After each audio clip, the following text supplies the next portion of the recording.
Good morning, Mountain Christian Church. I am so excited to be here today and to get to share with you guys in this Advent series. It's been really fun to see what everyone else has done so far and to be encouraged and uplifted during the season. So I'm honored to get to be part of this. Specifically that we get to talk about the theme of light, which is what our theme is for this week. I'm really excited. So just to kind of jump into this with a little bit of a story, just on how God brings the details together, which is, I just love it when you get to look back more immediately and see those things, right? So I had asked for the third week of this Advent series to do my video because I was going to be out of town for the first week and coming home the second week, and I was like, that's going to be too much to try to juggle. Can have the third week, and it was great. But while I was away, I was trying to kind of start, thinking ahead and prepare for this. And so I was, praying about it, thinking about what do I want to share? What part am I going to focus on? Like with this theme, like, okay, that's kind of like specific. Okay, how am I going to do this? And nothing was really coming to me. Like I just wasn't feeling anything particular that I needed to bring. So I was feeling kind of discouraged about it, honestly, and freaking out just a tad bit because I was like, I'm not going to have anything to share. But God, of course, was working in the background. Should have known.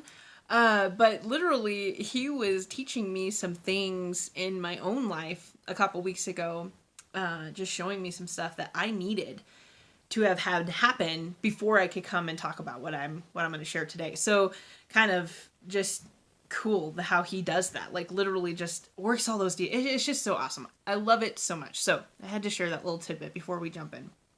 So the first couple of passages that I want to share are Colossians 1:13 and 14, which says, "For he rescued us from the domain of darkness and transferred us to the kingdom of his beloved Son, in whom we have redemption, the forgiveness of sins." And then Galatians 5:1, which says, "It was for freedom that Christ set us free. Therefore, keep standing firm and do not be subject again to a yoke of slavery." So when I read those verses, I honestly was just kind of thrown back to when I accepted Christ, like that moment, right? And it was the biggest decision of my life, the most important one for sure. So I remember it really clearly, or I definitely remember the feeling of it in any case. And that was that I felt like a weight had been lifted from my chest, specifically from my chest. Like not my shoulders felt light, but like my chest, like my lung cavities. I felt like I could take a deep breath and breathe again, which I thought was cool, talking about we've been rescued from a domain of darkness. Like, yeah, that's what I was in. I was just oppressed and down and he pulled me out of that. And like, that was just so cool to realize, yeah, that's what it felt like. And I think all of us can remember our coming to Christ story. So I would encourage you for just a second to just pause and reflect and think back to that moment, that day in your God story, what that felt like. So the next passage I want to share is John 8:12, which says, "Then Jesus again spoke to them, saying, I am the light of the world. He who follows me will not walk in the darkness, but have the light of life."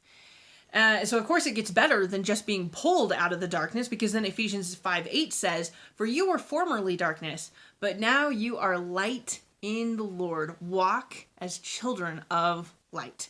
So it's just so cool. Like not only were we pulled out of the slavery of darkness, given our freedom in Christ, we are now also the bearers of light, specifically God's light. So while I was away, God was really doing some work in my own heart on my identity in him. And I was convicted that I wasn't walking with the boldness of the purpose that he had given me, specifically the light and the truth that I offer to others. And the awesome thing is that I've noticed that in my walk with the Lord, that God never convicts without first setting up the answers that I need to continue in that growth. So in this instance, he had already surrounded me by friends and family who, when I came to this and he was bringing this to my attention, that I had people there ready to pray for me and over me, who were giving me passages to read to encourage me, who were pointing me back to Christ every single step of the way. And it was so cool that God, he places us where we need to be so that we can grow when he is going to give that conviction. So I tend to think in pictures, like I'm a very visual person. And as I was praying and studying over this whole thing in my identity and all that jazz, I kind of got this picture of an ambassador carrying a scroll. And when you hear the word ambassador, you envision like the really important person who is representing a country, and they come to big meetings or important events or whatever it is. And obviously you'd be right, because that is what an ambassador is. But 2 Corinthians 5:20 specifically says, "Therefore we are ambassadors for Christ. As though God were making an appeal through us, we beg you on behalf of Christ, be reconciled to God." So we've heard this verse before, being ambassadors for Christ and all that. But then I start thinking about what an ambassador does. Like, how do they operate?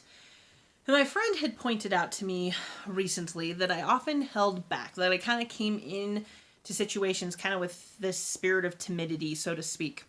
Things like prayer groups or important discussions about Bible, or even making this video, I'm feeling a little nervous.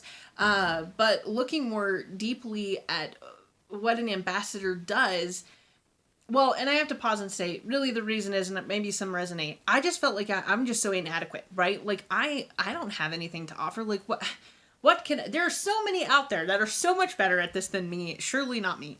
But then I was thinking about specifically what an ambassador does, like what they bring. And I realized it is the exact opposite of timidity, because it is direct boldness with confidence in what they are bringing and what they have to share.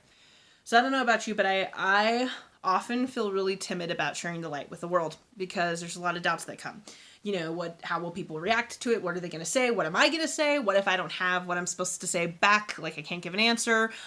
What if I fail entirely? It's scary. It's just really scary. And all the doubts that just come and come and come. But then there's that verse in Matthew that we all know from chapter 5, verse 15 that says, "Nor does anyone light a lamp and put it under a basket, but on a lampstand, and it gives light to all who are in the house." And it just kind of hit me. God did not send his son to be born in the most humble of circumstances, raised with the limitations of a human body, to die on a cross and to conquer death so that I can live with him forever, just so that I can be timid now in sharing that because of the doubts that the enemy is throwing at me. Like, he came and he has given me the light to share. And honestly, I am still really growing in this area, because the habits of fear are really hard to break. But the biggest point God is showing me is that I already have the light. We already have the light. My ambassadorship has already been granted. It isn't something that I need to earn or that I need to work at getting. Like, it's just already there. I already have it. And despite my own timidity and feeling inadequate, it's a light that cannot be dimmed. So this week, as we are reflecting on Christ being the light to the world in this darkness, I am praying that you guys will just join me, that we can encourage one another as we are recognizing that we are ambassadors for Christ. And more specifically, that we would continue to go forth in boldness with his truth and light. Merry Christmas, guys.